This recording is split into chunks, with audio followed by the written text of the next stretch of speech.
The Giants decide not to add competition for Malik Neighbors or Cam Skattebo during the draft, giving them a very bright fantasy future in 2026. I go through the top 10 biggest veteran winners coming out of the NFL draft on today's episode of Locked On Fantasy Football.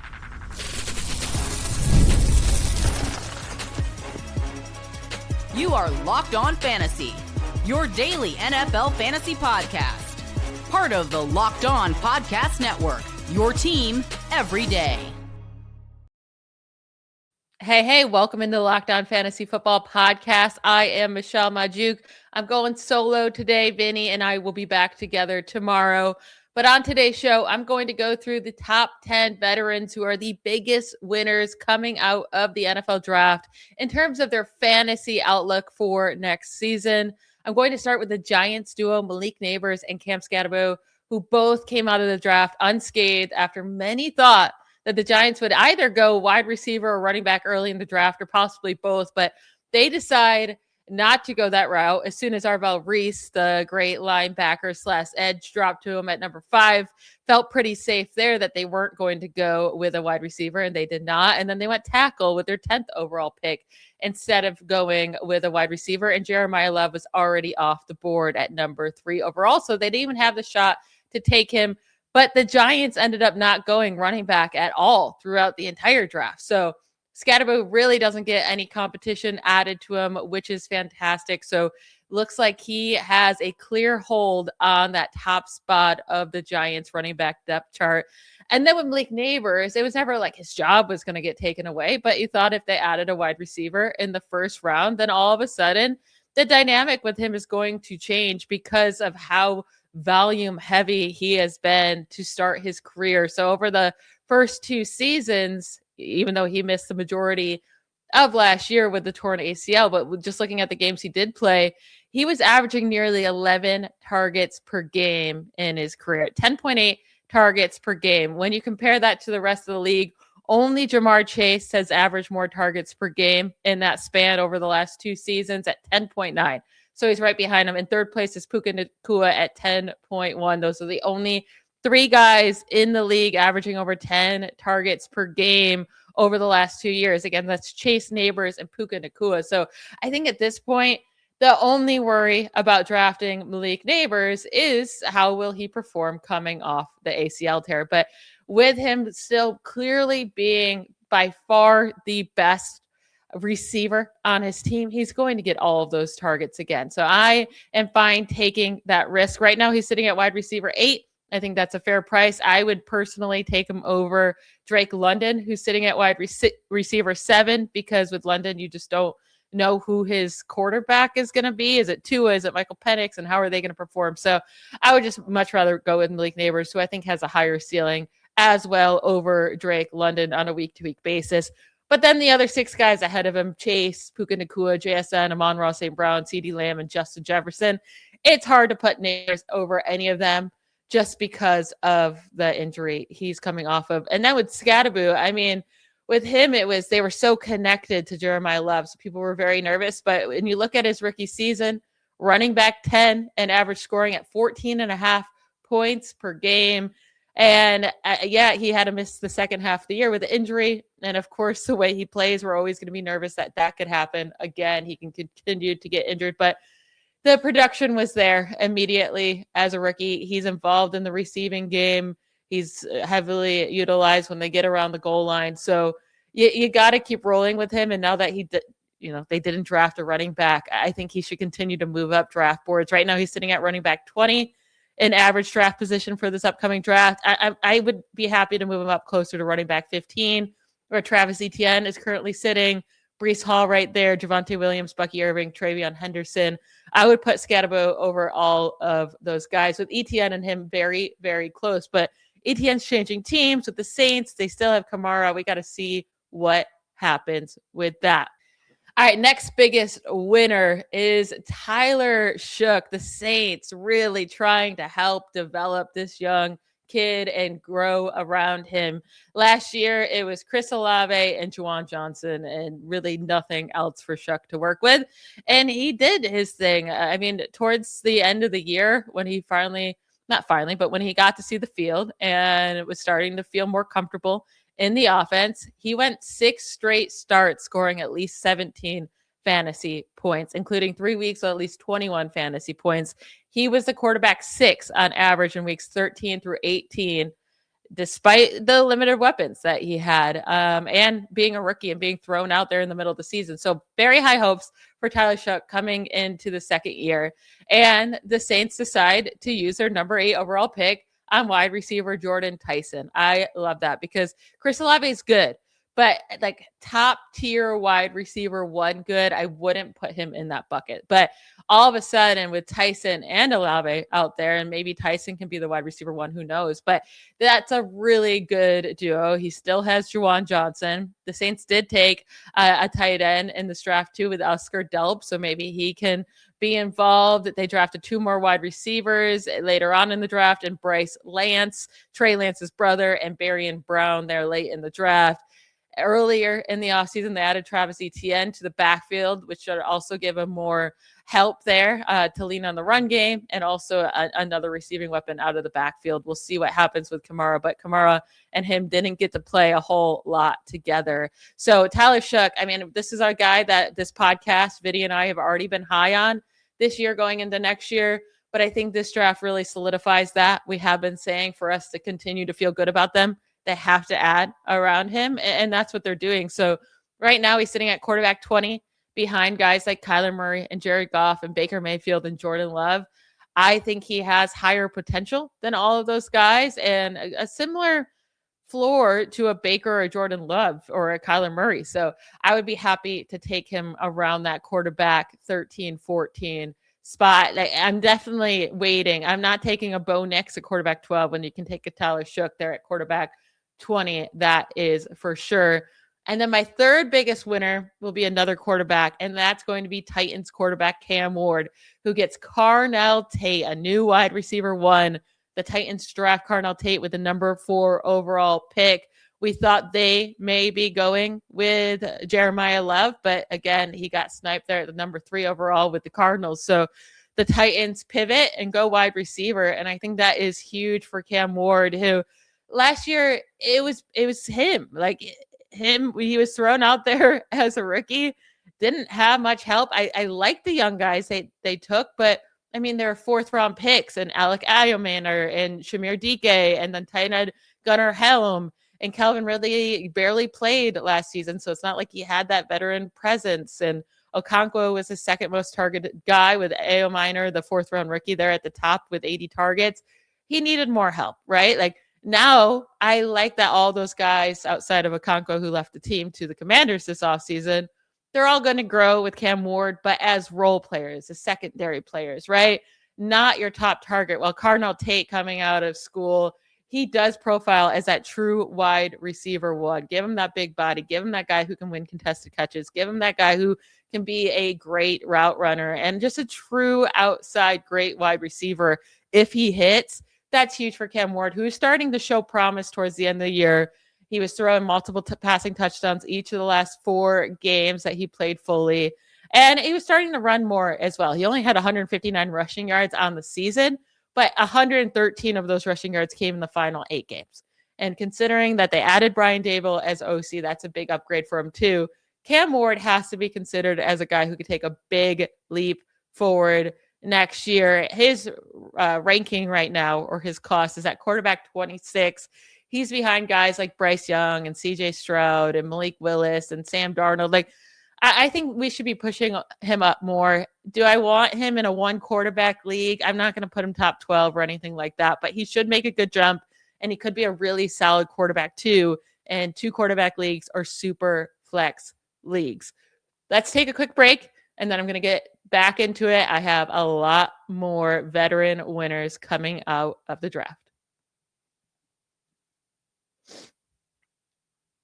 The NFL draft, where preparation meets opportunity and every decision matters. It's all about being ready when your comes. And that same mindset applies off the field too. That's where Rougiet comes in. Rougiet offers designed to help you feel ready and confident when it matters most. Their top option, Rougiet Ready, is a dissolves under your tongue with clinically proven ingredients. It works quickly, often in about 15 minutes, can last up to 36 hours. And they also offer Go Long, designed to help with both performance and control.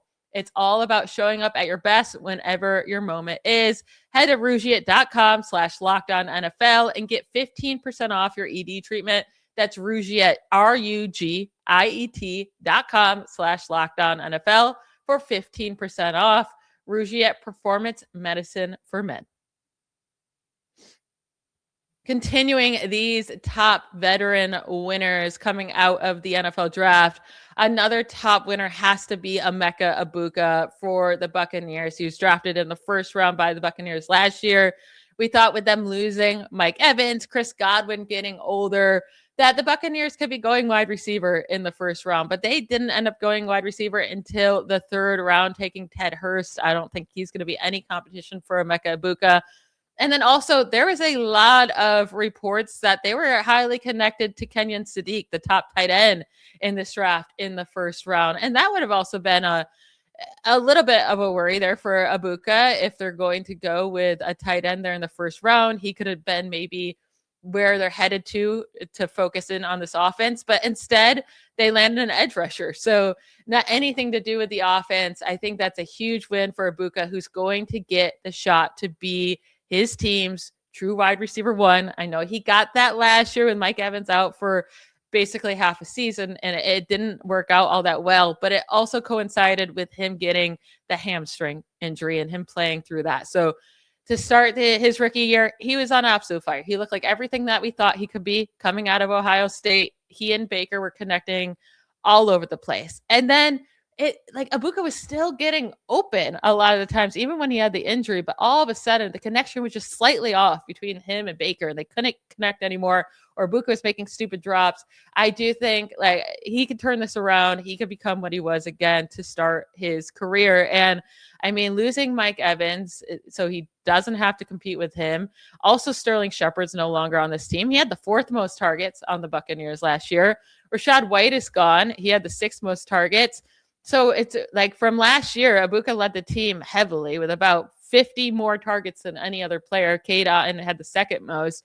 He's going to get that opportunity again. I do really like Jalen McMillan late in drafts as well, who I think will step up. But Egbuka in this new offense, we have to remember they moved on from their OC that wasn't working with the Buccaneers last year. It just didn't work out. Now he gets to be in a Zach Robinson offense coming from the Falcons. Drake London had great success under Zach Robinson the last couple of years. So Egbuka, who I do love the talent of coming out of school. I love what I saw at him the first half of last season. I think he's going to get it together, and he's a big winner with the Buccaneers, just kind of avoiding taking any additional receivers that are notable in this draft class. So Egbuka, I've been on him this offseason with his current draft price. It's at wide receiver 19.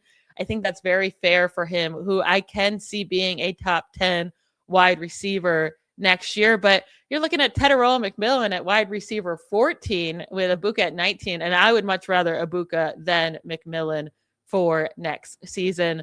Next up, I have another wide receiver, and it's going to be Rashee Rice. And it looked like an ugly start to the offseason for him, but it's been turning around. The NFL decided they're not going to discipline him for any off-field issues this offseason, the allegations that came out. So that worked in his favor. Then the Chiefs lose Hollywood Brown. They don't re-sign some of their other players and Juju Smith-Schuster. And then they don't go wide receiver in the first round, which some thought they might, right? With the number 9 overall pick that they had, they ended up moving up and taking a corner instead of a wide receiver. They didn't go wide receiver later in the first round either. They actually didn't end up taking a wide receiver until the 5th round. So Rashee Rice has the same competition from last year, even less without Hollywood Brown there. And he already led the team, or led the Chiefs wide receivers in targets, and was tied for the most receiving touchdowns on the team last year.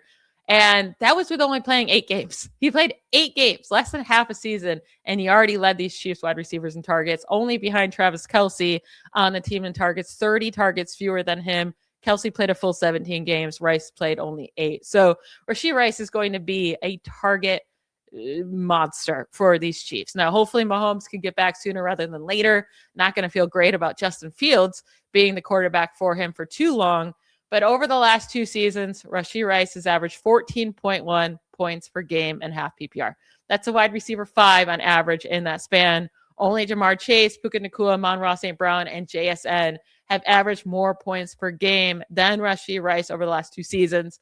Now, Rice has missed a lot of time in that span. He's only played 12 games with the ACL tear early in 2024, suspended for the first 6 games in 2025, missed the last 3 games with a concussion. So lots of missed time. But if he's out there, he's going to be getting close to 10 targets a game and dominate for these Chiefs. And with all of like the issues kind of off field, I think that's been pushing him down boards a bit, trying to find his price here. Wide receiver at 10. I think that's fair because going right after him is George Pickens and Chris Olave, like guys with question marks, Tedero McMillan, Garrett Wilson. So Rashee Rice is still expensive, but I think worth it at that wide receiver 10 cost. My first biggest running back winner of this coming out of this draft has to be Bhayshul Tuten of the Jaguars. They didn't even take a running back, which is crazy, right? Like we knew they didn't have a first round pick, so they weren't going to land Love, obviously, who was going top 5 overall, which was expected. And then Jajarian Price, who thought maybe he could fall into the second round, but he ended up going last pick to the Seahawks. So right now, Bhayshul Tuten sits at the top of the Jaguars roster with only LaQuint Allen Jr., their 7th round draft pick from last year, and Chris Rodriguez, who they added in free agency, and DJ Dallas sitting behind him. I mean, they seem to really be going in on Bhayshul Tuten being their main dude this upcoming year, unless they trade for someone. Maybe they could be in the Devin Achane trade territory, or Alvin Kamara if they want to go that route, an older guy. But right now, it looks like Tuten's going to be a great draft price and value as a guy on a good offense, right? We expect this offense to be good again. He's going to get a lot of goal line opportunities, which he was already very good at that, getting into the end zone when he got those opportunities last year. On 5 of his 7 rushing attempts inside the 5-yard line, near the goal line, he scored. So already highly efficient in that area, and he's going to get a lot more opportunities there.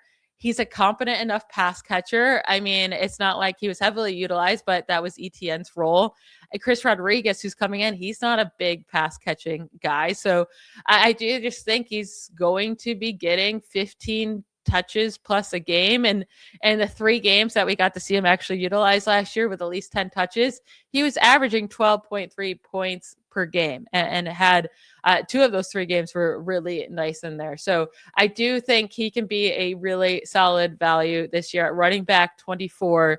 He's going right near Chuba Hubbard, who might also make this list, David Montgomery, RJ Harvey, Jalen Warren. Really nice value for a young running back about to get his first real shot in the NFL. All right, let's take one more quick break.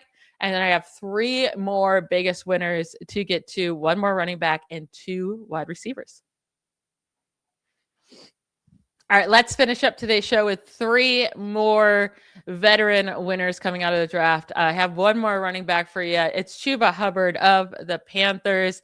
They also do not draft a running back in this draft class after losing Rico Dowdle in free agency to the Steelers. They decide not to add anyone else. Now, they did take Jonathan Brooks in the 2nd round a couple drafts ago, and he hasn't been able to play with all of his knee issues, but maybe they're expecting him to finally be able to be on the field. They did draft a running back in the 4th round, and Trevor Etienne, Travis's brother, 4th round pick in the 2025 draft. So they have depth, right?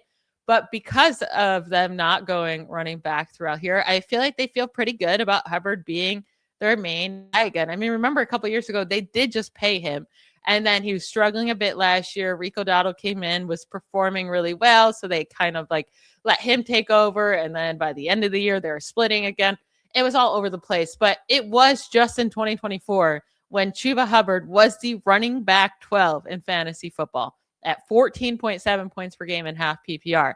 His playing time drastically went down last year. Went from 69% offensive snaps played for Hubbard in 2024, down to 41% in 2025.